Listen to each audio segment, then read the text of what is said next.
The grand chamber of the Galactic Council stretched upward like a cathedral built by giants. Thousands of seats spiraled around a central platform, each one designed for a different species. Some seats held massive creatures that looked like living mountains. Others held tiny beings no bigger than a human child. The air recyclers worked constantly, mixing atmospheres so that everyone could breathe. Translation devices hummed softly, turning thousands of different languages into something each species could understand. Ambassador Jaethor of the Krivine Empire settled into her seat, her forearms adjusting her ceremonial robes. She had attended council sessions for 70 years. The routine never changed much. Today would be another long day of debates, votes, and diplomatic speeches that said much but meant little. She glanced around the chamber as other ambassadors arrived. The Metherian delegates floated in, their gas-filled environment suits gleaming. The Torax representatives stomped in on their 6 legs, making the floor vibrate. The Pelthene slithered to their heated seats, their scales reflecting the chamber lights. Jaethor noticed something odd. Section 7 Beta, where the human delegation usually sat, was empty. The seats designed for their smaller frames stood vacant. She checked her chronometer. The session would begin in 10 minutes. Humans were often running late, always hurrying from one place to another like their short lives made them panic about wasting time. They would probably rush in at the last moment, apologizing as usual. The chamber filled up. The warning chime sounded. High Chancellor Vormek, a towering Dravine whose ancestors had founded the council 8,000 years ago, rose to begin the session. His voice boomed across the chamber, translated instantly into every language. Honored members of the Galactic Council, we gather again to guide our unified civilization forward. Let us begin with Chancellor. One of the administrative staff, a Pelthene named Sireth, slithered quickly onto the floor. Apologies for the interruption, but an urgent message has arrived. Vormek's 3 eyes narrowed. Interrupting the opening ceremony was almost unheard of. This had better be important, Administrator. It concerns the human delegation, Chancellor. Jaethor felt a small flutter of interest. Around the chamber, other ambassadors perked up slightly. The humans were always causing some small drama or another. Are they delayed again? Vormek asked with barely hidden irritation. Inform them that we will proceed without... They are not delayed, Chancellor. They have withdrawn from the council. Silence fell across the massive chamber. Thousands of beings representing hundreds of species stopped moving. Even the constant background hum of translation devices seemed to quiet. Withdrawn? Vormek repeated the word like he had never heard it before. Yes, Chancellor. A formal notice arrived 3 hours ago through official diplomatic channels. Humanity has withdrawn from all council territories, alliances, and treaties. The withdrawal is effective immediately. Jaethor leaned forward in her seat. This was unexpected. Species rarely left the council. It had only happened 5 times in 8,000 years, and usually only after major conflicts or catastrophic internal problems. Vormek gestured for the message to be displayed. The chamber's central projection system came to life, showing a simple text document. It was surprisingly brief. To the Galactic Council, after 200 years of membership, humanity has decided to withdraw from all council agreements and territories. This decision is final. All human personnel, ships, and installations will be removed from council space within 72 hours. We thank the council for the opportunity to participate and wish all member species well. Humanity will maintain a neutral stance and request that all species respect human territorial boundaries. No further communication on this matter will be necessary. That was it. No explanation. No list of grievances. No dramatic declarations. Just a simple, polite notice that they were leaving. The chamber erupted in noise. Ambassadors called out questions and comments in hundreds of languages, creating a chaos of sound that even the translators struggled with. Jaethor found herself puzzled. She had never particularly liked humans, but she had never hated them either. They were simply there. They held various minor positions throughout the council structure. They were always busy, always moving, always involved in a dozen small projects. But they had never seemed important enough to cause this kind of reaction by leaving. Vormek raised his primary arms, calling for silence. It took several minutes for the chamber to quiet down. Does anyone have information about why humanity has taken this action? He asked. The Torax ambassador Grulnog stood up on his 6 legs. Perhaps we offended them somehow. Humans are notoriously emotional. They take offense at small things. Or maybe they realized they never belonged here in the first place, offered Ambassador Kelvarn of the Metherians. Her voice came through her suit's speakers with a hollow quality. They were always different. Too individualistic. Too chaotic. They never fully accepted council protocols. Shethor had to admit this was true. Humans had a reputation for bending rules, finding loopholes, and doing things their own way. They said they followed orders, but they always added their own interpretation. Council law said to do things one way, and humans would do it differently, claiming their method was more efficient or saved lives or some other justification. Perhaps this is for the best, suggested Ambassador Threen of the Qualani Collective.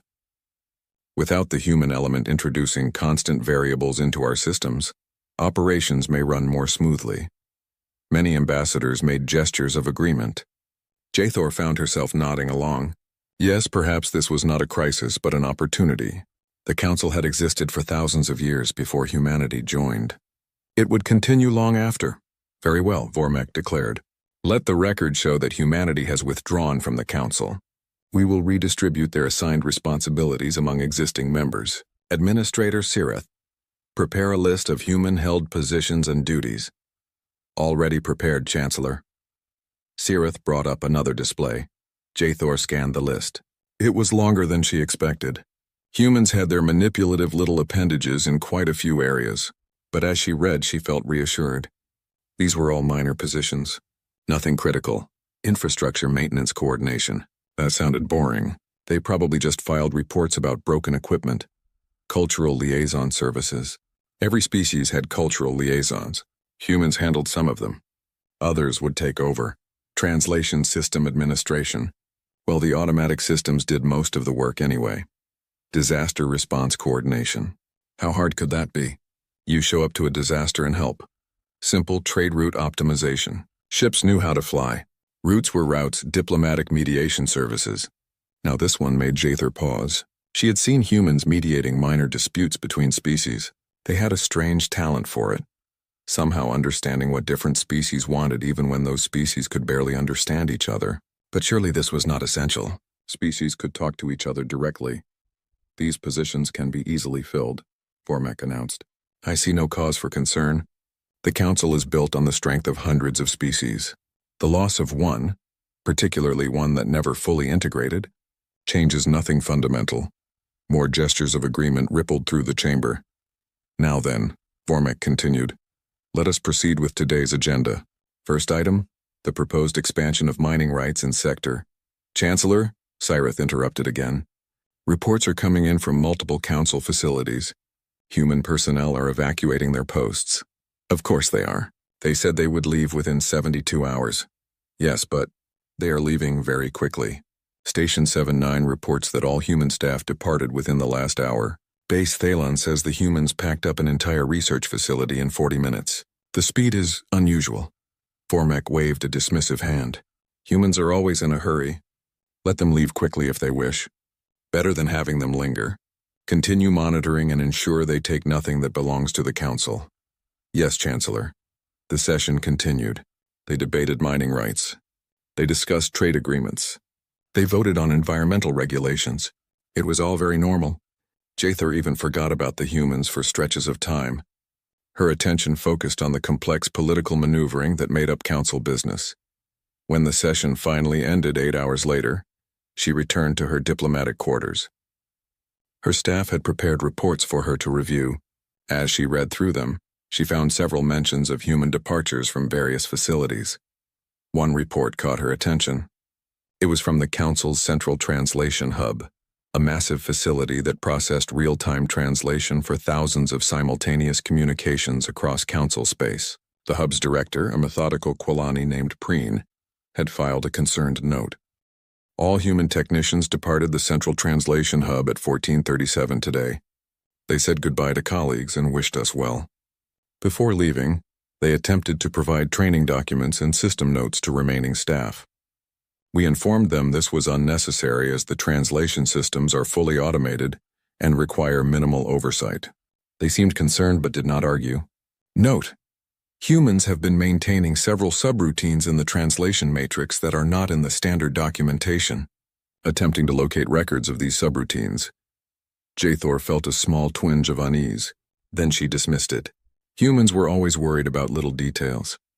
The translation systems had been working for thousands of years. They would be fine. She moved to her communication console and sent a message to an old colleague, Ambassador Rethavar of the Peltine, who served on the Council's Security Committee. "Did you notice anything strange about the human withdrawal?" she wrote. His reply came quickly. Strange in what way? It seemed very efficient, almost like they had been planning it. That's what I thought. Very organized for such an emotional species. Perhaps they were more competent than we gave them credit for. Or perhaps they simply wanted to leave before causing more problems. Either way, they're gone now. Good riddance, I say. They never fit in. Jathor agreed and went to sleep that night thinking little more about it. Across council space in thousands of locations, the same scene played out. Humans said goodbye to colleagues. They packed their belongings with startling efficiency. They transferred access codes and closed accounts. They boarded their ships and left. On research stations, human scientists departed in the middle of ongoing experiments. In medical facilities, human doctors finished their shifts and did not return. On council military bases, human liaison officers filed their final reports and departed. In diplomatic offices, human translators and cultural advisors cleaned out their desks. Some of their colleagues asked them why they were leaving. The humans gave polite, vague answers. Time to go home. We've been away too long. Humanity is taking a new direction. Nothing specific. Nothing angry. A few humans seemed sad. Some seemed relieved. But all of them left. Within 72 hours, as promised, not a single human remained in council space. Every human ship, every human station, every human outpost withdrew to human territory. The borders of human space, previously open to council ships, suddenly showed automated warnings. Council vessels are no longer permitted in human space. This is not a hostile act. We simply wish to be left alone. Any ships approaching will be escorted back to council territory. Thank you for understanding. In the council chambers, High Chancellor Vormek stood alone after everyone else had left. He looked at the empty seats in Section 7 Beta. 200 years ago, when humans had first joined the council, there had been celebration. Humans brought interesting technology, strange ideas, and boundless energy. They had seemed so eager to be part of something bigger than themselves. Now they were gone, and Vormek felt something he did not want to examine too closely. It was not quite relief, not quite concern, something in between. He shook his head and turned away. The council had endured for 8,000 years. It would endure this too. Behind him, the lights in the human section automatically dimmed and went dark, controlled by a timer that no one had thought to reset. In the darkness, the empty chairs waited. They would continue waiting for a very long time. 3 months had passed since humanity withdrew from the council. Ambassador Jathor had almost forgotten about them. Life continued as normal. The council met, debated, and voted on matters of galactic importance. Trade continued. Ships traveled between worlds.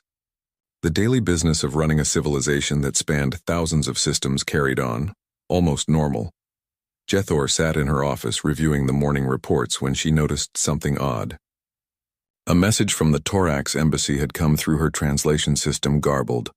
She read it 3 times and still could not understand what Ambassador Grulnog was trying to tell her. She activated her communication system. "This is Ambassador Jathor. I received your message, Grulnog, but I'm afraid the translation is unclear. Could you resend?" Grulnog's image appeared on her screen. "That's strange. I'll send it again." The second message arrived. It was also garbled, but in a different way. Words seemed to be translated correctly, but the meaning made no sense. It was like someone had taken a perfectly normal message and scrambled the word order. "I'm still not getting it clearly," Jathor said. Grulnog's 6 eyes blinked in confusion. "Let me try speaking directly instead of using text." His voice came through her speakers. "Can you understand me now?" "Yes, perfectly." "Good. I was trying to tell you that we need to reschedule our trade negotiation meeting." The written message should have been simple. After they ended the call, Jathor filed a maintenance report about the translation system. She thought little more about it, but over the next week she received 17 more garbled messages from different ambassadors. Some were barely understandable. Others made no sense at all. One message from the Quilani collective somehow came through translated into ancient Dravian, a language that had not been commonly used for 3,000 years. She was not alone. Across the council, ambassadors and officials started reporting translation problems. The issues were minor at first. A word mistranslated here, a phrase garbled there. Nothing that stopped work from getting done, but annoying enough to slow things down. The council's technical staff investigated. They ran diagnostics on the central translation hub. Everything checked out. The systems were working normally. The master translation matrix showed no errors. Yet the problems continued. It makes no sense, Administrator Sireth told a gathering of concerned ambassadors. The system is functioning within normal parameters. These errors should not be happening. Perhaps we need to rebuild the translation databases, suggested a Metharian technician. That would take years and require shutting down the central hub for months. Then what do we do? Nobody had a good answer. The translation problems were annoying, but they were not the only issue. Jathor started hearing complaints from shipping companies. Trade routes that had run like clockwork for decades were experiencing delays. Ships arrived late. Cargo manifest did not match what was actually delivered. Shipments meant for one world ended up at another. Captain Thelvan of the merchant vessel Silverwing came to see her personally. He was a Pelthene trader who had been running the same route between Krivine space and the core worlds for 40 years. Something's wrong with the routing systems, he told her, his scales rippling with agitation. I've been filing the same flight plans for decades. Now suddenly I'm being rerouted through sectors that add 3 days to my journey. When I question it, the system tells me it's the most efficient route. But it's not. I know these routes. Have you filed a complaint with the Navigation Authority? 5 times. They keep telling me to trust the system. But the system is wrong. Jathor promised to look into it, but she did not know what she could do. Navigation was not her area. Still, the complaint bothered her. More complaints arrived. Food shipments spoiling because they took too long to arrive. Medical supplies delayed until after they were needed. Raw materials for manufacturing arriving in the wrong order, forcing factories to shut down while they waited for missing components. The Council's economic advisors reported that trade efficiency had dropped by 8%. It did not sound like much, but across thousands of worlds, 8% meant billions of credits lost and millions of beings affected. What's causing this? High Chancellor Vormek demanded at an emergency economic session. We're still investigating, replied Economic Director Plinth. The routing algorithms appear to be functioning, but they're not optimized anymore. It's as if someone turned off an efficiency layer we didn't know existed. Then turn it back on. We're trying to find it, Chancellor. But there's no record of any efficiency layer in the navigation documentation. Something cold settled in Jathor's stomach. She thought about the Translation Hub Director's report from 3 months ago. The one about humans maintaining undocumented subroutines. Before she could pursue that thought, news arrived of a crisis on the frontier world of Belthax 7. A diplomatic incident had erupted between the local Torax population and a group of Metharian colonists. The details were complicated, involving water rights, traditional territories, and cultural misunderstandings. The two groups had been living together peacefully for 30 years. Now they were on the brink of violence. The Council dispatched mediators. 3 experienced diplomats, each with decades of experience, arrived to resolve the situation. They lasted 2 days before admitting defeat. We can't make them understand each other, Ambassador Rethvar reported back. He had been one of the mediators. The Torax claimed the Metharians insulted their ancestors with a new construction project. The Metharians say the project was approved through proper channels and they meant no offense. We've explained each side to the other a dozen times, but they just get angrier. This should be simple, Vormek said. Find the source of the misunderstanding and resolve it. We're trying. But there are cultural nuances we're missing.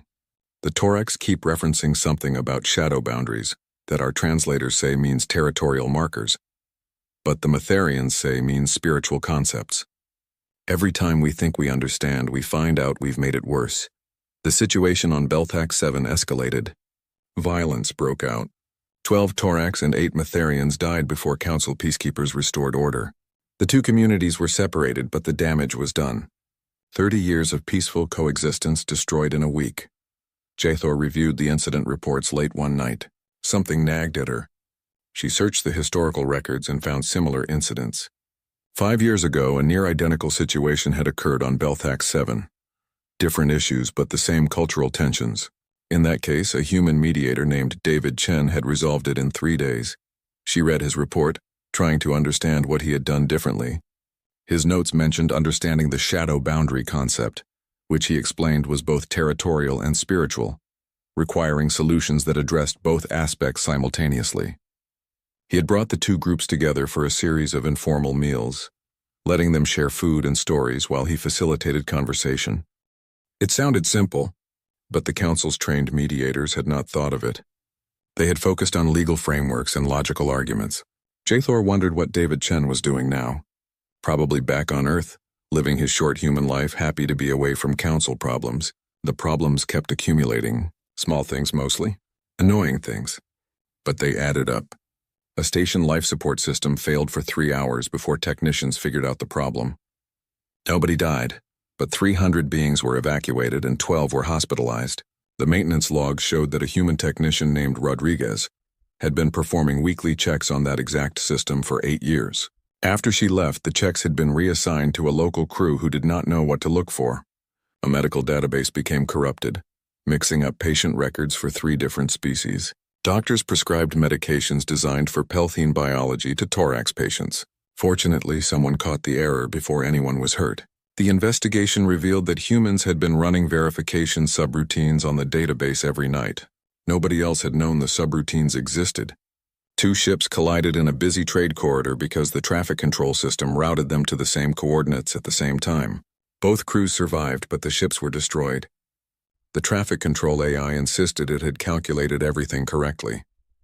Engineers discovered that humans had been manually reviewing high-traffic routes and adjusting them to account for different species' reaction times and ship handling characteristics.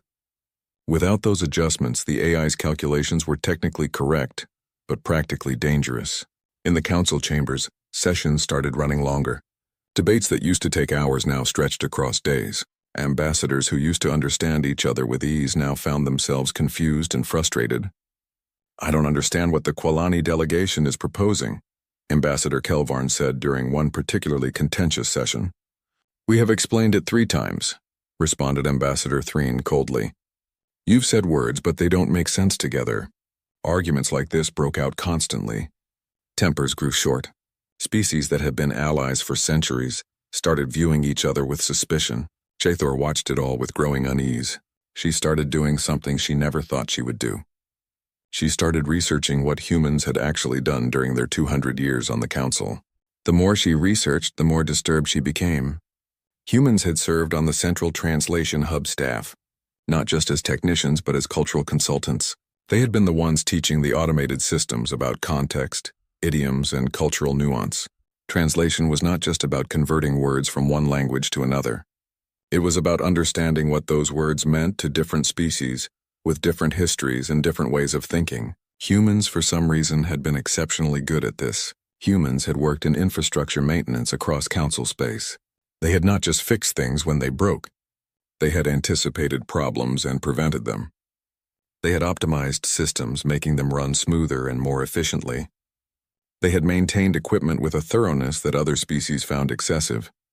"Why repair something before it breaks?" the thorax maintenance chief had asked. The humans had tried to explain about preventive maintenance, but others saw it as wasted effort. Humans had served as cultural liaisons between species. This was perhaps their most valuable role, and the one Jathor had most taken for granted. Humans somehow understood everyone. They could talk to the emotional pelting and the logical Qualani with equal ease. They knew when to use formal language and when to be casual. They understood jokes across species barriers. They caught misunderstandings before they became problems. And humans had coordinated disaster responses. Jathor pulled up the records of the last major disaster before humanity left. An earthquake on the mining colony of Thalvin had killed thousands. The human-led response team had saved 30,000 lives through rapid, coordinated action involving 17 different species emergency services. She compared it to the disaster response 3 weeks ago, a similar earthquake on Freelon 9. The response had been chaotic. 12 different emergency teams arrived, but they could not coordinate effectively. Different species used different protocols. Communication broke down. Arguments erupted about who was in charge. 40,000 beings died on Freelon 9. Most of them did not die from the earthquake. They died because help arrived too late or in the wrong form. Jathor sat in her dark office, staring at the statistics. She felt something she had rarely felt in her 70 years as an ambassador. Fear. The small problems were not small at all. They were symptoms of something much larger. Humanity had not held minor positions. They had held critical positions. They had been everywhere, doing everything, holding the council together in ways nobody had noticed because they made it look easy. She drafted a report to High Chancellor Vormek. Then she deleted it. He would dismiss her concerns. Everyone would. The problems were still minor enough to ignore. Trade was still flowing, just less efficiently. Communication still worked, just less smoothly. Disasters still got responses, just with more casualties. Nobody wanted to admit that humanity's departure mattered. Not yet. 1 year after humanity withdrew, Ambassador Jathor woke to alarms screaming through her quarters. Emergency protocols activated automatically, bathing everything in red light. Her communication system was going crazy with incoming messages, each one flagged as urgent.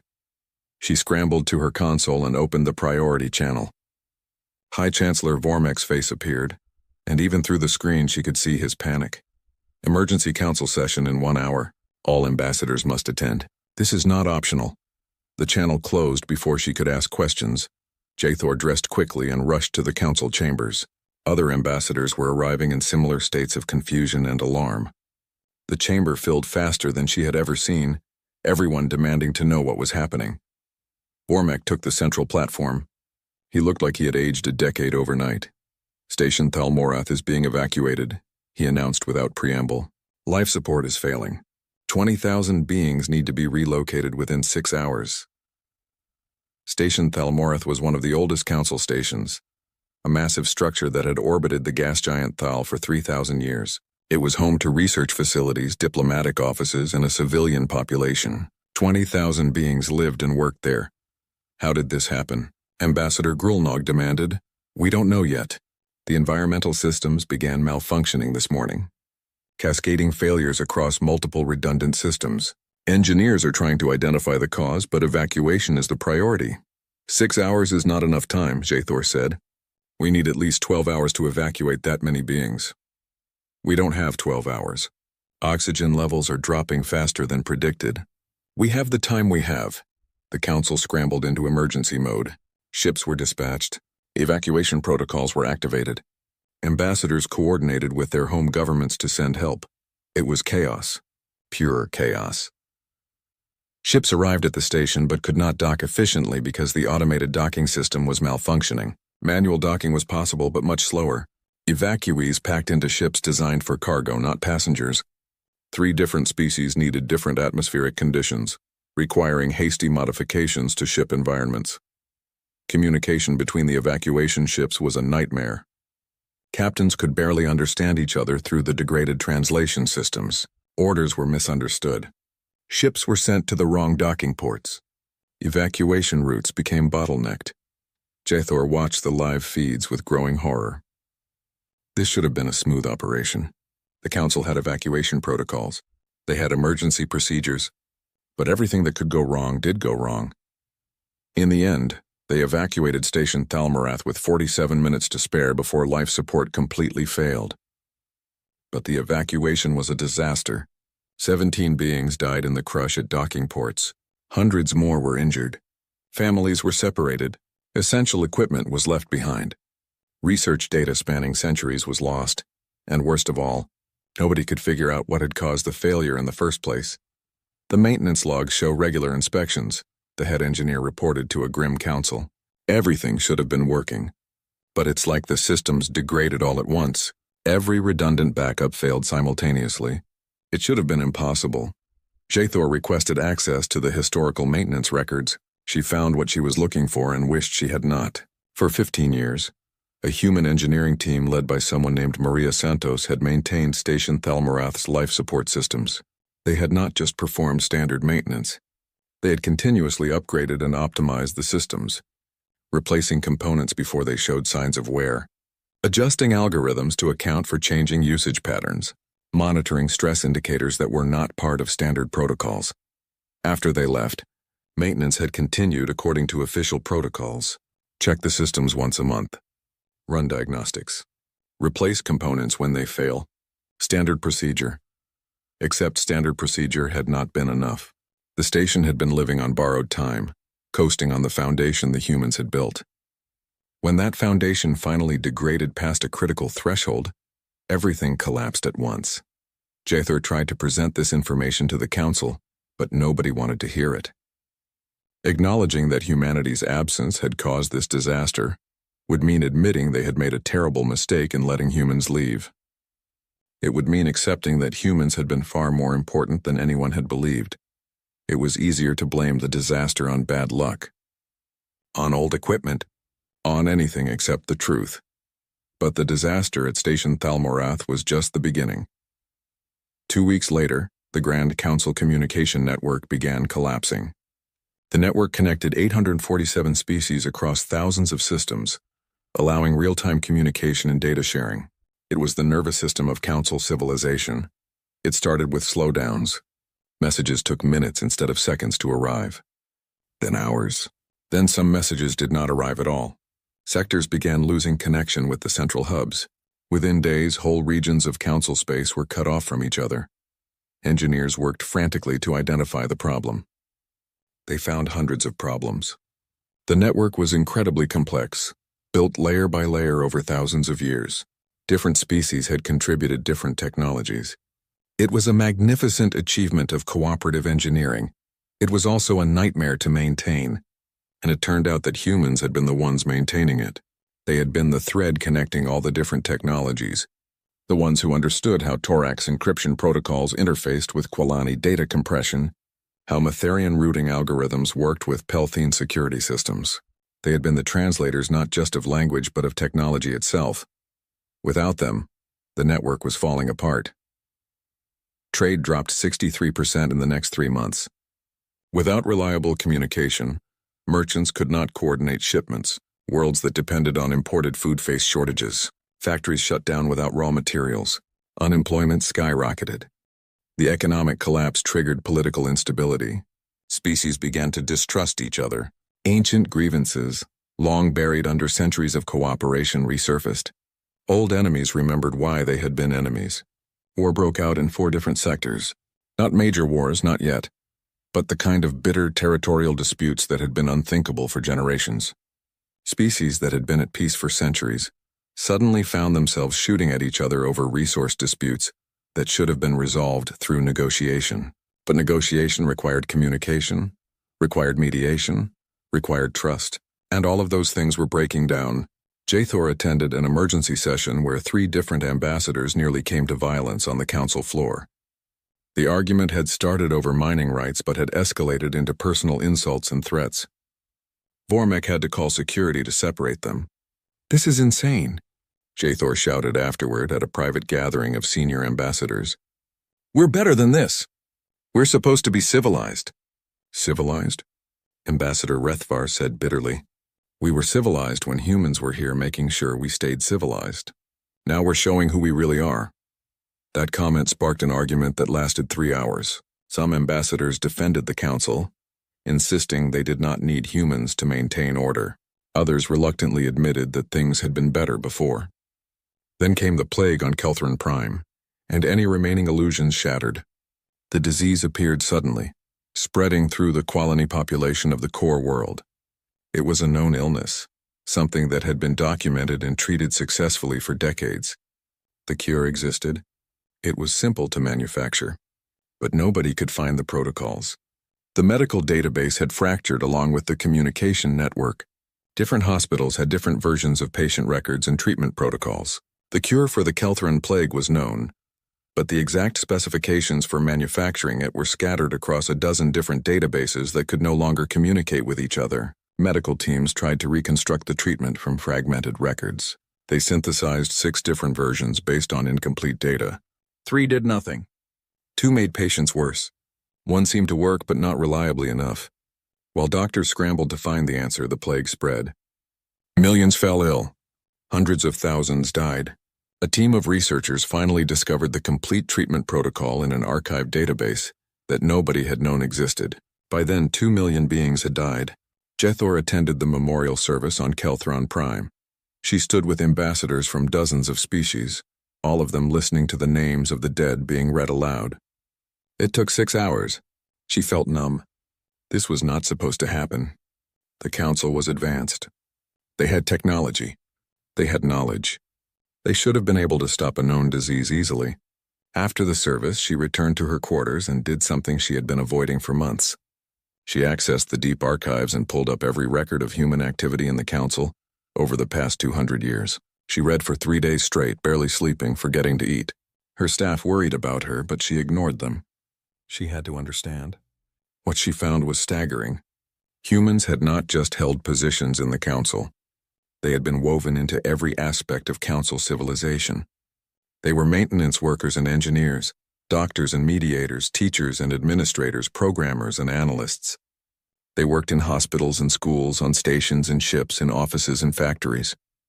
And everywhere they went, they made things better, not through grand gestures or revolutionary technology, through small, constant improvements, through paying attention to details others missed, through solving problems before they became crises. Most importantly, they connected things.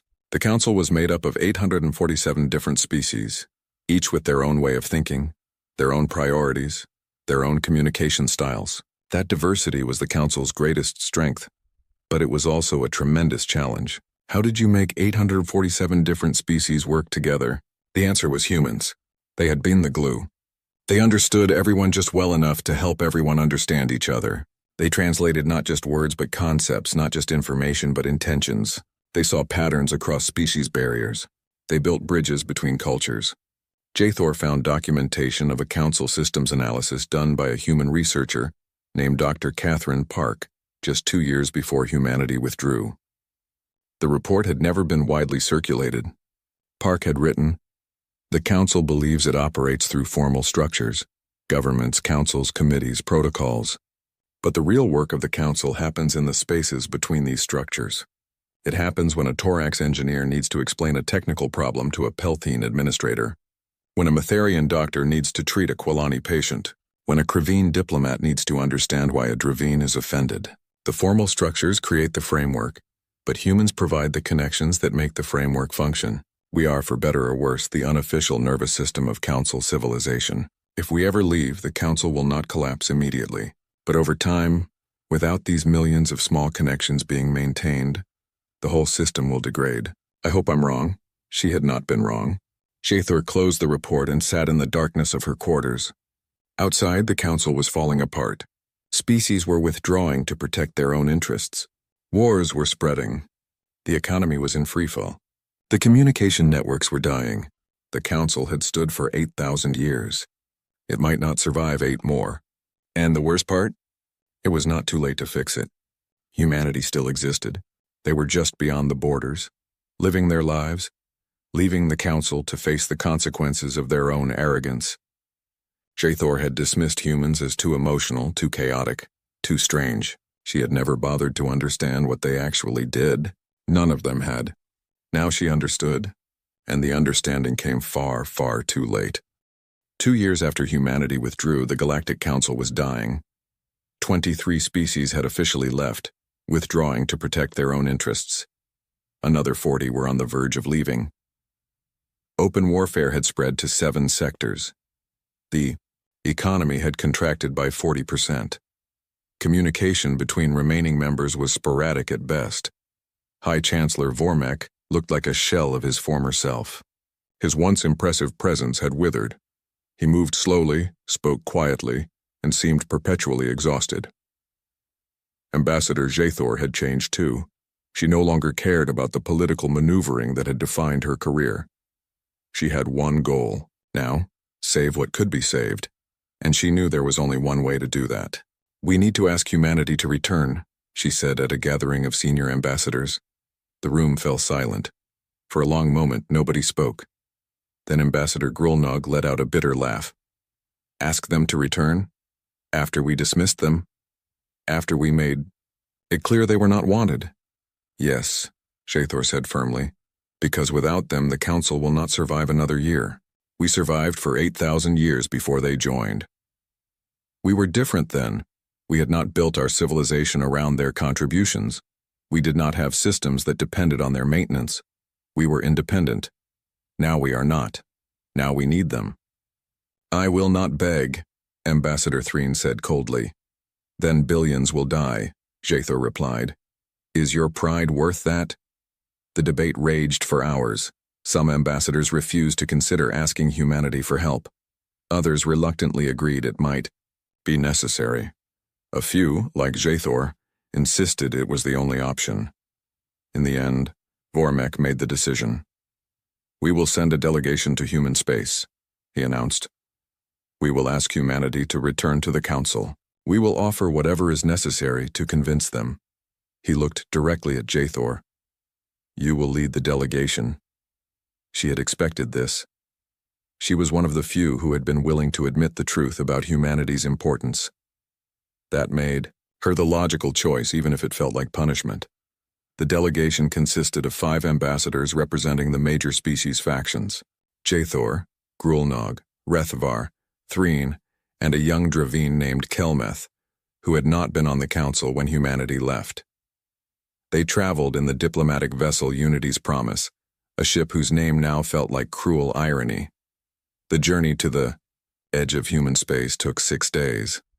6 days of preparing speeches and arguments, of debating how to convince humanity to come back. When they reached the border, they broadcast diplomatic protocols and requested permission to enter human space for negotiations. The response was automated. Humanity is no longer participating in Galactic Council affairs. Please do not enter human space. Any vessels approaching will be turned back. Thank you for your understanding. They had expected this. Jathor broadcast again, this time adding emergency diplomatic codes that indicated a matter of extreme urgency. This is Ambassador Jathor of the Galactic Council. We request an audience with human leadership. The matter concerns the survival of billions of beings. Please, we need to speak with someone. Silence. For 3 hours, they received no response. Then a new message arrived. A representative will meet with you at Outpost Gamma 7. Coordinates attached. 1 ship only. No weapons. You have 12 hours. They took it. It was more than they had hoped for. Outpost Gamma 7 turned out to be a small station at the very edge of human space. It was clearly designed as a border checkpoint, functional but not welcoming. They docked without incident and were escorted to a meeting room by silent human security personnel. The room was simple. A table, chairs designed for various species anatomies and nothing else. No decorations, no windows, no hints of human culture or personality. It felt deliberate. They were not being invited into human space. They were being kept at arm's length. They waited for 20 minutes. Then, a single human entered. She was middle-aged by human standards, with gray hair pulled back severely. She wore a simple uniform with captain's insignia. Her face showed no emotion at all. I am Captain Sarah Chen, she said. Her words translated perfectly by their personal devices. The Council's translation systems had degraded, but apparently personal units still worked if properly maintained. I have been authorized to meet with you. You have 1 hour. 1 hour. That was all the time humanity was willing to give them. Jathor stood. Captain Chen, thank you for agreeing to meet with us. We come representing the Galactic Council to discuss. I know why you're here, Chen interrupted. Things are falling apart. You need help. You want humanity to return to the Council. Her directness was jarring. Council diplomacy involved layers of courtesy and careful phrasing. But perhaps that was the problem. Perhaps humans had been patient with Council protocols for 200 years, and their patience had run out. Yes, Jathor said simply. We need humanity to return. Why? The question hung in the air. Why? Such a simple word, such a complicated answer. Ambassador Grulnog spoke up. Because the Council is failing without you. Systems are collapsing. Species are at war. Millions have died. We realize now that humanity's contributions were more significant than we understood. You realize now. Chen repeated, her tone flat. 2 years after we left. After 2 million died in a plague because you couldn't find treatment protocols. After Station Thalmorath was evacuated. After your communication network collapsed. Now you realize. Yes, Jathor said. We were blind. We did not understand what humanity did. For the Council, we took you for granted. We dismissed you. We were wrong. Chen's expression did not change. Go on. We are here to offer humanity's return to the Council, Jathor continued. We are prepared to offer significant concessions.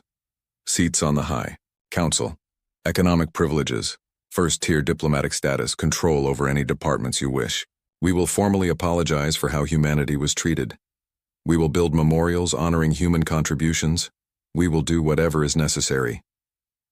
She had expected these offers to have impact. They were extraordinary concessions. Vormek had given her authority to promise almost anything. Chen sat in silence for a long moment. Then she spoke. Do you know why humanity left the Council? We assumed there were grievances. Jathor said carefully. Grievances. Chen repeated. That's one way to put it. Let me tell you about my cousin Marcus. He was a maintenance engineer on Station Thalmorath. For 15 years he maintained those life support systems. He worked 70-hour weeks. He trained local staff, but they never quite got it because they didn't think preventive maintenance was important. They thought he was obsessive, paranoid even. He heard that criticism for 15 years. Chen's voice remained emotionless, but something cold had entered her eyes. When humanity decided to withdraw, Marcus wanted to stay. He argued that people needed him. The Council told him that his work was appreciated but not essential, that local staff could handle it. He left them detailed documentation anyway. 47 volumes, 600 hours of training videos, everything he knew about those systems. She paused. Station Thalmorath was evacuated 11 months after he left. 17 beings died in the evacuation. Marcus watched it on the news. He hasn't spoken to anyone in 3 weeks. We're concerned he might hurt himself. Jathor felt something cold settle in her chest. That's one story, Chen continued. I have thousands more. Dr. Park, who wrote that report you probably found about humans being the Council's nervous system. She spent 30 years studying Council sociology. She predicted exactly what would happen if humanity left. Nobody listened. She died 6 months ago. Heart attack officially. But she died of a broken heart knowing that millions would suffer because of willful blindness. Chen leaned forward slightly. For 200 years, humanity did the work nobody else wanted to do. We fixed things, maintained things, connected things, mediated things. We worked ourselves to exhaustion trying to help. And what did we get? She began counting on her fingers. We were called primitive, too emotional, too individualistic, too chaotic. We were told we didn't fit in, that we should learn proper protocols, that our ways were inefficient. We were passed over for promotions because we weren't team players, even as we held the team together. We were given the jobs nobody else wanted and then told those jobs weren't important. Ambassador Threen shifted uncomfortably. We did not understand. No, you didn't, Chen agreed, and you didn't want to understand. You were comfortable with us doing the work while you took credit for the Council's success. You were happy to have us in the background, invisible, as long as everything ran smoothly. We acknowledge our mistakes, Jathor said desperately. That is why we are here. To make amends. Amends, Chen said softly. You want to make amends. 2 years too late for 2 million dead. 2 years too late for thousands of human workers who burned out trying to save systems you wouldn't maintain. 2 years too late for all the beings who died in wars that we could have prevented. She stood up. Let me be clear. This is not about holding a grudge. This is not about revenge. This is about reality. Humanity tried for 200 years to be part of the Council. We gave everything we had. And you made it clear, over and over, that we were not wanted. Not really. We were tolerated, used, but never valued. We value you now, Grulnog said. Because you need us, Chen shot back. Not because you respect us, not because you appreciate us, because your civilization is collapsing and you need someone to fix it. Again, she picked up a data storage device from her pocket and placed it on the table. This contains everything. Every protocol, every procedure, every optimization, every system design, every maintenance schedule, every mediation technique, everything. Humanity learned and implemented during our 200 years in the Council. It's all yours. Jathor stared at the device. You're giving this to us? Yes, because despite everything, we don't want beings to suffer. We don't want wars. We don't want systems to collapse. We don't want people to die. That's who we are. That's what you never understood about us. Chen walked toward the door, then paused. You have everything you need to rebuild. All the knowledge is there, all the procedures, all the systems. What you don't have is what made humanity effective. Our ability to connect with everyone, to understand everyone, to care about everyone even when they don't care about us. You can learn it maybe, over time, with effort. But you'll have to do it yourselves. Please, Jathor said, and hated the desperation in her voice. Please reconsider. We need you. You had us, Chen replied. For 200 years you had us. You just never bothered to notice. She opened the door. Humanity wishes the Galactic Council well. We hope you rebuild. We hope you learn. We hope you create something better than what you had. But we're done. We gave you everything we had. We have nothing left to give. Will you ever return? Kelmeth asked. He was young, and his voice held genuine sorrow. Chen looked at him for a long moment. Maybe. Someday. When you've built something worth joining. When you've proven you understand the value of cooperation, empathy, and respect. When you treat all species as equals, not just the powerful ones. When you do the work yourselves instead of expecting others to do it for you. When that day comes, if it comes, ask us again. How long? Kelmeth whispered. Generations, probably. Maybe centuries. Maybe never. That's up to you. She left. The door closed behind her with a soft click that sounded final. The 5 ambassadors sat in silence, staring at the small data device on the table. It contained everything they needed to rebuild. Everything except the people who could make it work. The journey back to Council space was quiet. Nobody spoke much. They all understood that they had failed. Not because humanity had refused to help. They had provided more help than the Council deserved. They had failed because there was no way to fix what had been broken. You could not rebuild trust destroyed over 200 years in one meeting. You could not repair relationships that had never really existed. You could not force people to return to a place that had never truly been their home. When they arrived back at Council headquarters, Vormek was waiting. He looked at their faces and knew the answer before anyone spoke. They said no. Yes, Jathor said. She placed the data device on his desk. But they gave us this. Everything we need to rebuild. Vormek picked it up. This tiny object containing the accumulated knowledge of 200 years of human work. Will it be enough? I don't know, Jathor said honestly. We have the information, but information was never the problem was us. She left Vormek alone with his thoughts and the weight of what humanity had given them in their absence. One last gift from a species that had every right to let the Council collapse.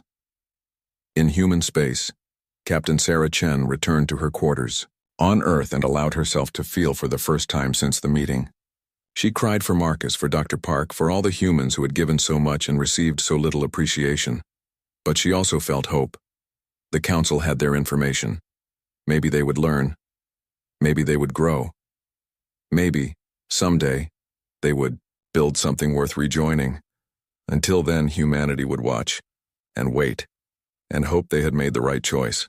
20 years had passed since humanity withdrew from the Galactic Council. Ambassador Jathor was old now, even by Kraveen standards. Her forearms moved more slowly than they used to. Her eyes had dimmed, but her mind remained sharp, and she had work to do, more work than ever, The council chambers were smaller now.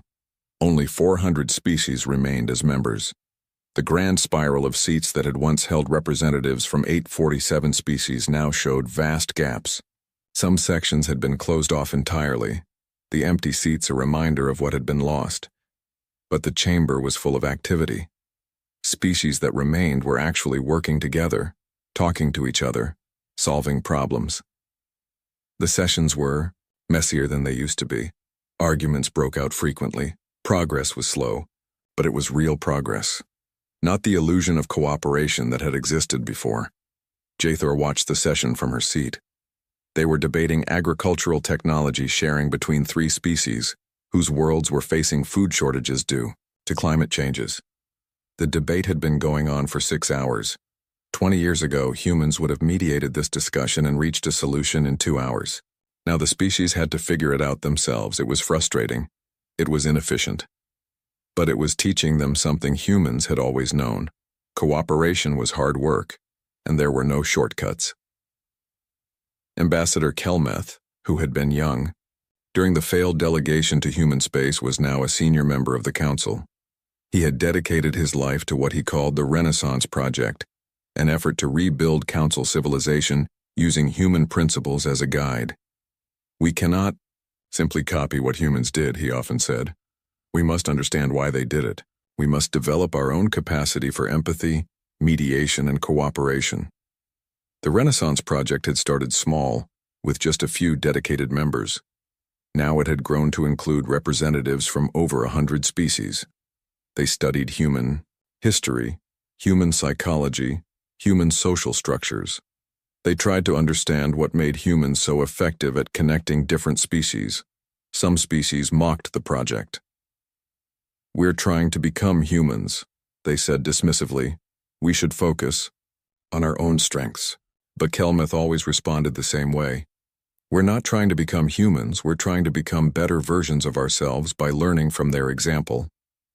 The council had split into regional factions after humanity left. Some regions had completely collapsed. The Thorax Confederation had descended into civil war that lasted 8 years. The Metharian Alliance had become increasingly isolated and authoritarian, rejecting outside contact entirely. But other regions had slowly rebuilt.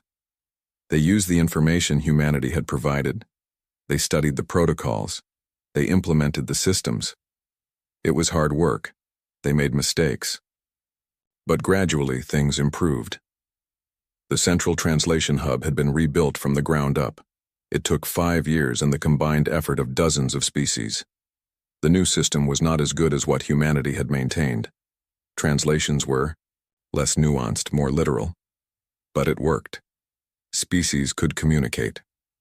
More importantly, the new translation teams included cultural specialists from each species. They did not just translate words. They tried to translate meaning, context, intent. They were learning what humans had always known. Communication was more than words. Infrastructure maintenance had improved, though it remained the council's greatest challenge. The casual attitude toward preventive maintenance had changed after by Station Thalmarath. Now engineers took maintenance seriously. They followed the human protocols. They checked systems before they failed. They documented everything. A young Peltine engineer named Sirath had become famous for her work restoring the council's orbital habitats. She had never met a human, but she studied everything humans had written about engineering philosophy. Humans understood that infrastructure is not just metal and circuits, she said in a speech that went viral across council space. It's about trust. When a being boards a station, they trust that the life support will work. That trust must be earned through constant careful work. Not because anyone is watching. Not because you'll be punished if you fail. But because lives depend on you. Humans understood this instinctively. We must learn it deliberately. Medical coordination had improved. After the plague that killed 2 million beings, the council had completely rebuilt its medical database system. They created redundancies. They trained specialists in data management. They established protocols for sharing information during emergencies. When another plague hit 12 years after humanity left, the council's response was faster. The cure was located and distributed within weeks instead of months. Thousands died instead of millions. It was still a tragedy, but it proved the Council was learning. Disaster response remained difficult. The Council had established new emergency protocols based on human documentation, but coordination between species was still challenging. Different cultures had different ideas about leadership, chain of command, and priorities. A major earthquake on Telvine 4, 6 years after humanity, Withdrew, had been a disaster. 30,000 dead. The response was chaotic and ineffective. But the Council learned from it. They established joint training exercises. They created cross-species emergency teams. They practiced working together. When another earthquake hit, Frelin 7, 10 years later, the response was better. Different species worked together. Communication was clearer. Lives were saved. Not as many as if humans had been there to coordinate, but more than would have been saved before. The Council was learning, slowly, painfully, but learning. Wars had been the greatest challenge. After humanity left, old grievances resurfaced. Species that had coexisted peacefully for generations suddenly remembered ancient conflicts. Territory disputes, resource competition, cultural misunderstandings, all led to violence. The first wars were terrible. Without human mediators, conflicts escalated quickly. Peace was nearly impossible to achieve because nobody trusted anyone else to arbitrate fairly. 3 wars lasted over 5 years each, but some younger ambassadors, inspired by the Renaissance Project, started trying human mediation techniques. They studied human methods. They practiced active listening. They tried to understand not just what species wanted, but why they wanted it. It did not always work. Some conflicts were too deep, too bitter. But gradually, a new generation of council mediators emerged. They were not as good as humans had been. They lacked humanity's natural empathy and cultural flexibility. But they tried. And sometimes trying was enough. Jathor had become one of these mediators. She spent her final years traveling to conflict zones, sitting with angry species, listening to grievances, trying to find common ground. It was exhausting work. She failed more often than she succeeded, but every success saved lives. She thought, often about the humans she had known, about the ones she had dismissed and ignored, about Captain Sarah Chen's words during that final meeting. "You had us for 200 years. You just never bothered to notice." She had spent 20 years trying. To make up for that failure, she would spend whatever time she had left doing the same. The Council's economy had stabilized, though it never recovered to its previous size. Trade networks were smaller, more regional.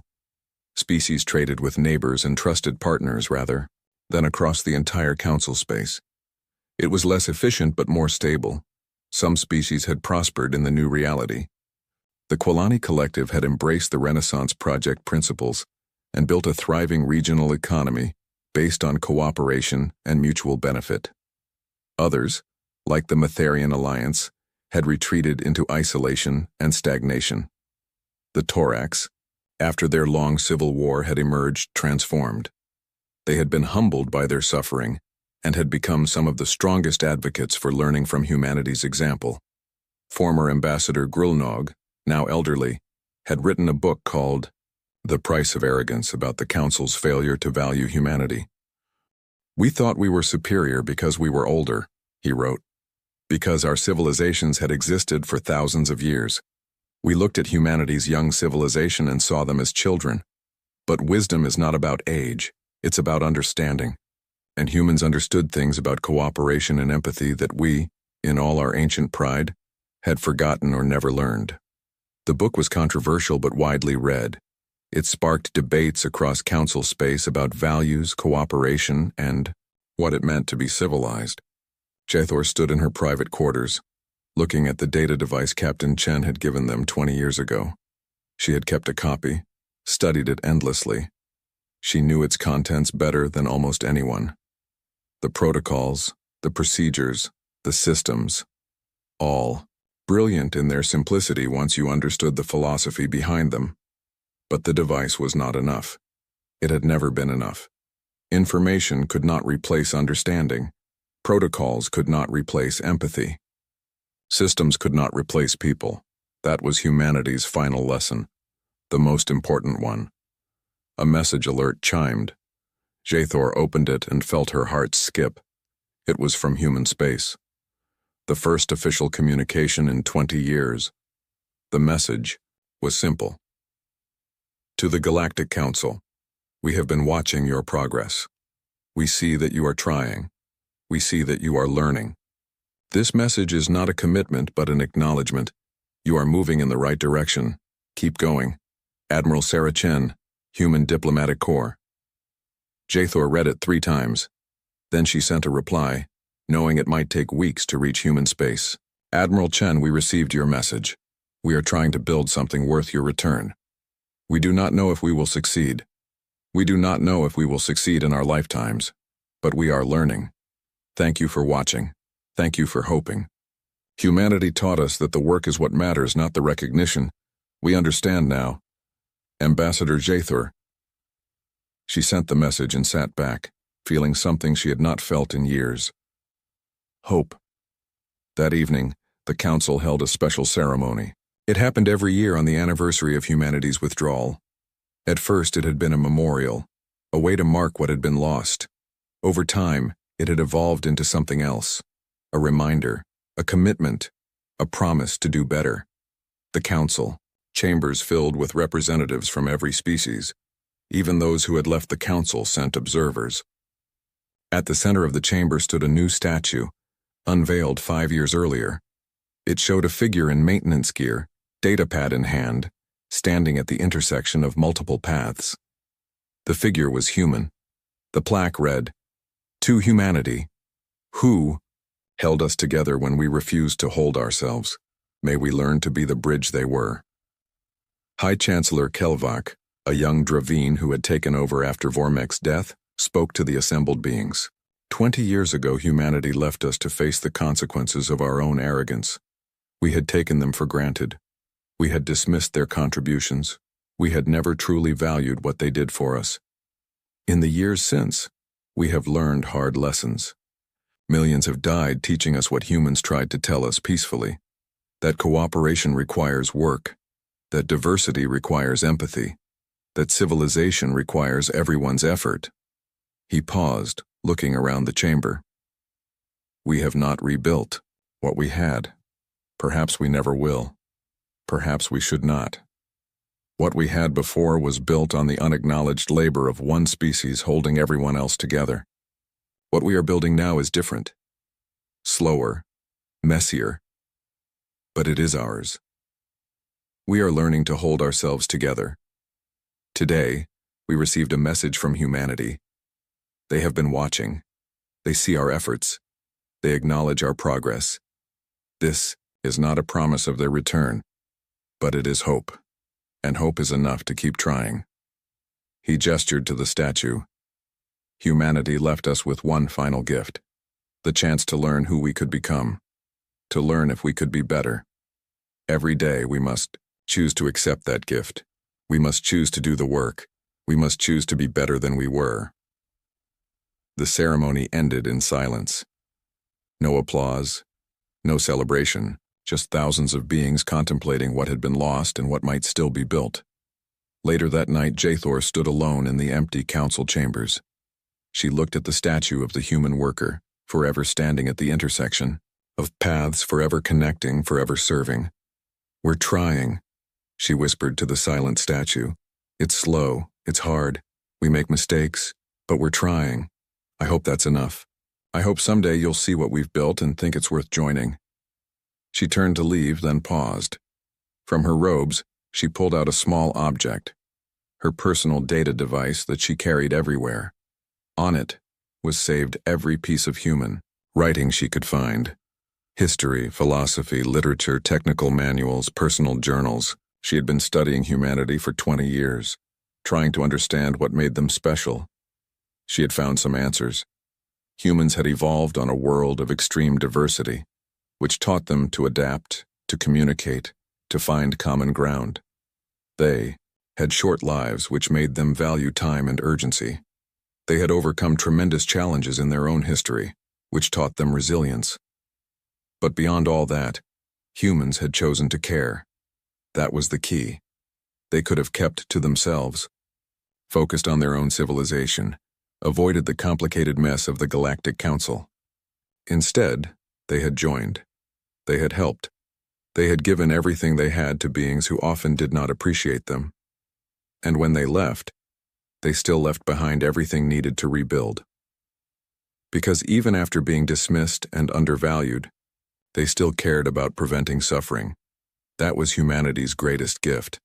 Not their skills or knowledge or technology. Their choice to care, even when caring was not rewarded. The Council was learning to make that same choice, to care about each other, to help each other, to hold each other up. Not because it was easy or profitable or recognized, but because it was right. In human space, Admiral Sarah Chen sat in her office on Earth looking at Ambassador Jathor's reply. She was old now, gray and lined, but her eyes were still sharp, still assessing. "They're learning," she said aloud to the empty room. "Slowly. But they're learning." She thought about Marcus, her cousin who had maintained Station Thalmorath. He was still alive, though he struggled with what had happened. She thought about Dr. Park, who had died knowing her warnings were ignored. She thought about thousands of human workers who had given years of their lives to the Council. "Maybe," she said softly. "Maybe someday. Not in my lifetime. Probably not in my children's lifetime. But maybe someday they'll build something worth joining. Something that values everyone's contribution. Something that understands cooperation is not a weakness but the greatest strength." She opened a secure channel to the Human Council, the governing body that had replaced humanity's council representation. "I recommend we maintain observation of council space. They are progressing. In another generation or two, we should reevaluate. Contact." The response came quickly. "Agreed. Continue monitoring. No direct contact unless they request it. Let them learn on their own." Chen closed the channel and looked out her window at Earth below. Humanity was thriving. They had built new alliances with species outside the Council, relationships based on mutual respect rather than utility. They had turned inward, focusing on their own development and growth. They had healed from the pain of being unappreciated, but they still watched, still hoped, still believed that someday the galaxy might build something worth being part of. Again. In the council chambers, Jathor turned off the lights and left. The statue remained in darkness, a silent guardian of memory and hope. The council had 20 years of hard lessons behind them. They had generations of work ahead. But for the first time since humanity left, they were truly working together. Not perfectly, not easily, but genuinely. Humanity had withdrawn quietly, leaving the council to face consequences. Those consequences had been devastating, but they had also been necessary. The council was learning to stand on its own, to be responsible for its own civilization, to value what they had before it was gone. It was a hard lesson, the hardest many species had ever learned, but some lessons could only be learned through loss. And somewhere between the council's struggle and humanity's quiet hope, perhaps something new was being born. Something better than what had come before. Something that might one day be worth rejoining. The galaxy turned. Time passed. And slowly, painfully, beings learned what humans had always known. That civilization was not about technology or power or ancient glory. It was about choosing every day to care for each other, to do the work, to be the bridge. Humanity had been that bridge for 200 years. Now others were learning to build bridges of their own. It would take time, but time was something the galaxy had in abundance, and hope, it turned out, was surprisingly durable. Even after everything, hope remained. Perhaps that too was a gift humanity had left behind.